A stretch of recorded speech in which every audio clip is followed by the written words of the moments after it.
કદવાલ તાલુકાના 12 ગામ પીએચસીમાં સફાઈ કામે વાલ્મીકી સમાજને બાજુ પર મુકાતા રોષ. છોટાઉદેપુરના કદવાલ તાલુકાના 12 ગામ ખાતે આવેલા સામૂહિક આરોગ્ય કેન્દ્રમાં સફાઈ કામદારની ભરતીમાં અનિયમિતતાના આક્ષેપો સામે આવ્યા છે. વર્ષોથી આરોગ્ય કેન્દ્રમાં સફાઈનું કામ કરતા વાલ્મીકી સમાજને આ વખતે કામમાંથી બાકાત રાખવામાં આવતા સમાજમાં ભારે નારાજગી જોવા મળી રહી છે.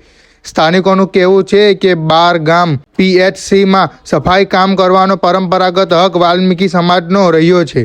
વાલ્મીકી ભાઈઓ અમે પેઢીઓથી આ કામ કરીએ છીએ. અચાનક અમને કામમાંથી કાઢી મૂકવામાં આવ્યા.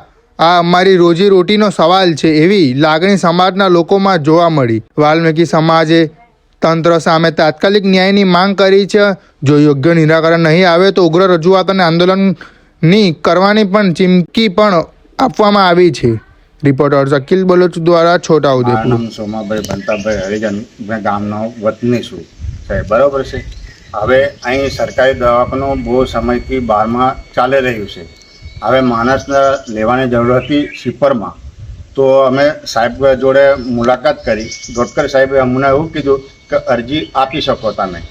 તો અમે અરજી ડોક્ટર સાહેબ જોડે અમે અરજી આપી અને અમે ઉદયપુર મોકલાઈ અરજી અમારી શિપરમાં અમારું કામ. તો અમે અરજી આપી અને અરજીના તૈયારીમાં બીજા ભાઈએ અરજી આપી મોકલાઈ તો બારિયા સમાજવાળા મને. તો અમારો હક છે હરિજનનો, તો અમે બાળ બચ્ચોને કઈ રીતે પાલન પોષણ કરીએ? તો અમારો હક છે તો અમે હક મેળવી શકીએ છીએ ને. મારું નામ હરિજન અજયભાઈ કંચનભાઈ, ગામ બારના રત્ની છે. પીએચસીમાં 2 માણસ હાઉસકીપિંગની જરૂર હતી. તે વખતે અમે અરજી આપી હતી ડૉક્ટર સાહેબને. ડૉક્ટર સાહેબના માંગથી અરજી અમે લખાઈ હતી, પણ બીજા કોઈક 2 વર્ષની અમે અરજી આપેલી. પણ બીજા કોઈક બારિયા સમાજના લોકો તાત્કાલિક કોઈ બી ભલામણ કરીને તાત્કાલિક એવી આ ઓર્ડર લઈને આવ્યા છે.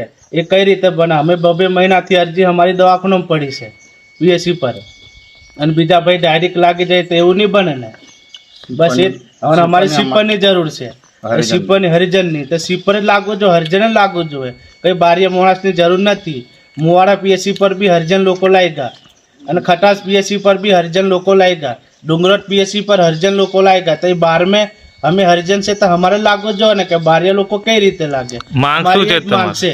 શું માંગ છે તમારે? અમારે હરિજન સમાજ 12 માં છે તો ગામમાં બી હરિજન સમાજ જ લાગવું જોઈએ. પહેલાથી અમે એ જ કામ કરીએ છીએ, એટલે અમારા હરિજનો જ હક હોવો જોઈએ ને. બાળ બચ્ચો અમારે દલાલો કઈ રીતે અમે દલાવીએ?